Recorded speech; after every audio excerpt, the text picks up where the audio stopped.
ये किताब पहली बार टोक्यो की एक बरसाती रात में तब अस्तित्व में आई जब इसके लेखक पहली बार एक छोटे से बार में मिले। हमने एक दूसरे के काम को पढ़ा था, लेकिन कभी मिले नहीं थे, क्योंकि बार्सिलोना और जापान की राजधानी के बीच हजारों मील थे। एक साझा परिचित ने हमें मिलाया, जिससे एक ऐसी दोस्ती शुरू हुई जो आजीवन चलेगी।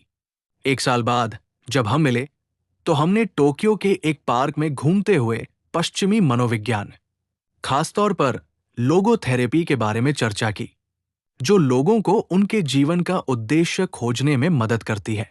हमने देखा कि विक्टर फ्रैंकल की लोगोथेरेपी, इस विचार पर शोध करते हुए हमने पाया कि पश्चिम में मनोविज्ञान या व्यक्तिगत विकास की किताबों में ये दर्शन नहीं मिलता।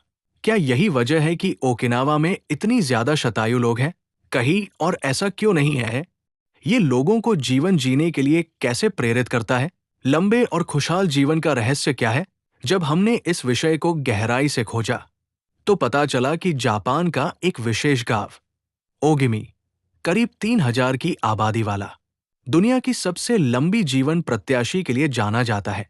इसे लॉन्गेविटी विलेज कहते हैं। ओकिनावा, जहां सबसे ज्यादा जापानी शिकुवासा नामक फल मिलता है, जो अद्भुत एंटीऑक्सीडेंट गुणों से भरा है। क्या यही ओगिमी के लोगों की लंबी उम्र का कारण है, या उनका मोरिंगा चाय पीना?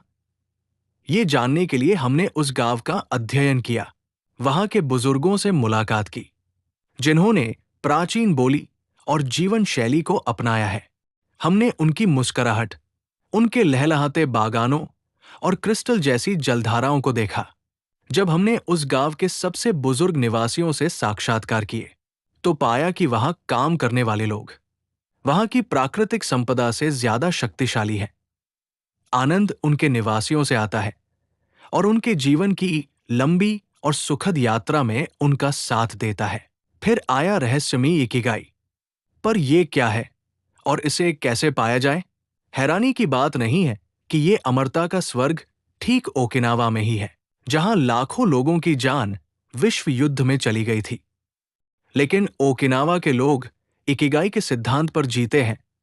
ये एक स्थानीय अभिव्यक्ति है जिसका अर्थ होता है हर किसी को एक परिवार की तरह मानना, भले ही आपने उन्हें पहले कभी न देखा हो। यही ओगिमी के निवासियों की खुशी का कारण है। वे समुदाय का हिस्सा बनने में विश्वास रखते हैं और युइमारू यानी टीम वर्क को अपनाते हैं। दोस्ती निभाना, रोशनी में साथ खाना, ताजगी से जीना, ये सब उनकी रोजमर्रा की जिंदगी का हिस्सा है। वे जन्मदिन मनाते हैं और जीवन को खुशियों से भर देते हैं। इस किताब का उद्देश्य जापान के रहस्यों को, मनोचिकित्सा, थेरेपी और पाश्चात्य सोच के अन्य स्कूलों के बीच लोग हमेशा उलझन में रहते हैं कि वह कैसे जिए और क्यों जिए।